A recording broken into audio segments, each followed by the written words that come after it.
Assalamualaikum warahmatullahi wabarakatuh. Perkenalkan, nama saya Suhlia, kelas IF 19B.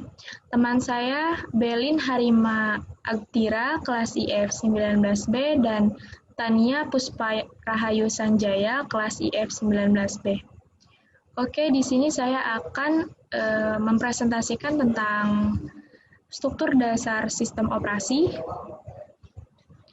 Apa itu sistem operasi?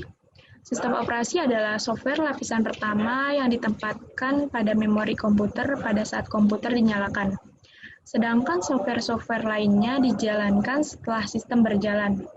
Dan sistem operasi merupakan layanan inti umum untuk software-software itu. Maksud dari inti layanan umum seperti akses ke disk, manajemen memori, scheduling task, dan antar muka ke user.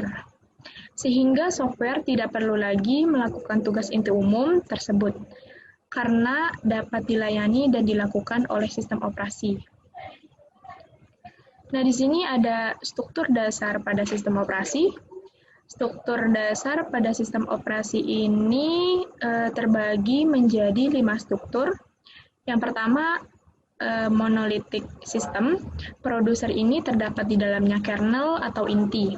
Kernel ini merupakan sebuah program komputer yang menjadi inti dari sebuah sistem operasi.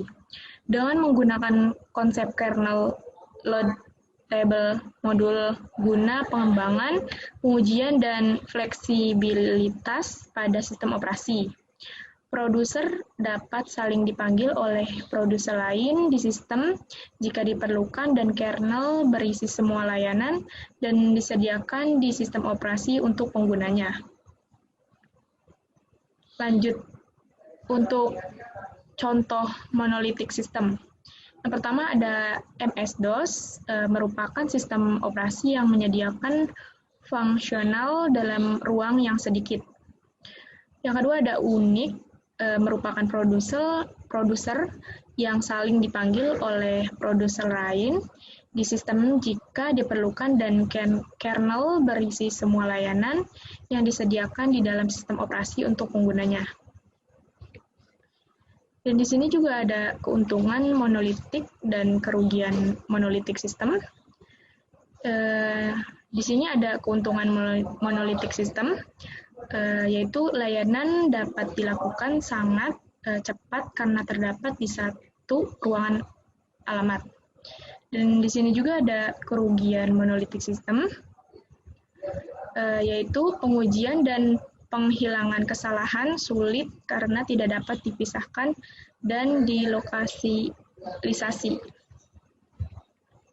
Yang kedua ada sistem berlapis. Produser ini merupakan lapisan yang paling bawah adalah perangkat keras, dan yang paling tertinggi adalah user interface.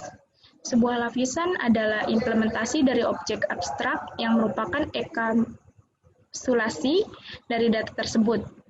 Struktur berlapis ini dimaksudkan untuk mengurangi kompleksitas rancangan dan implementasi sistem operasi. Dan di sini juga ada keuntungan dan kekurangannya ya.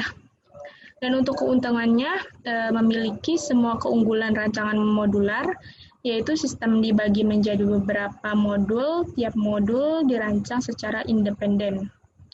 Dan di sini juga ada kekurangan sistem berlapis, yaitu fungsi sistem operasi harus diberikan ke setiap lapisan secara hati-hati. Selanjutnya akan disampaikan oleh Tania Puspa. Silahkan, Tania. Ya, di sini saya akan melanjutkan pembahasan sistem dasar operasi. Nah, yang ketiga ini ada microkernels. Nah, metode ini dapat menghilangkan komponen-komponen yang tidak diperlukan oleh kernel dan mengimplementasikannya sebagai sistem dan program-program level user, dan dapat menyediakan fasilitas komunikasi antara program, klien, dan bermacam pelayanan pada ruang user. Lanjut. Nah, lanjutannya keuntungan microkernels ini Kemudahannya dalam memperluas sistem operasi, kalau kelemahannya, kinerja akan berkurang selagi bertambahnya digunakan. Lanjut.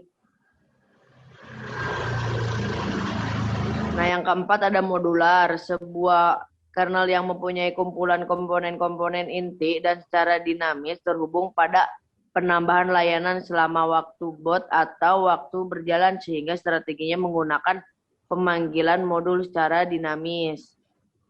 Lanjut.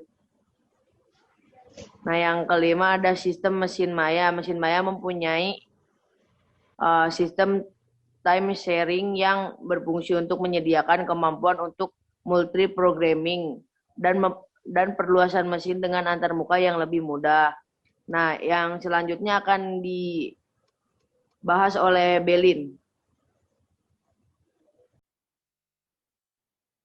Di sini saya akan melanjutkan penjelasan dari Tania, yaitu keuntungan dan kerugian sistem mesin maya. Keuntungannya, pengembangan sistem dikerjakan pada mesin virtual, termasuk di dalamnya mesin fisik dan mengganggu operasi sistem yang normal.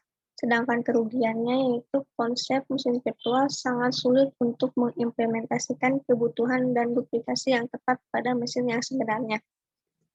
Yang keenam, sistem client server. Proses klien yang memerlukan layanan mengirim pesan ke server dan menanti pesan jawaban.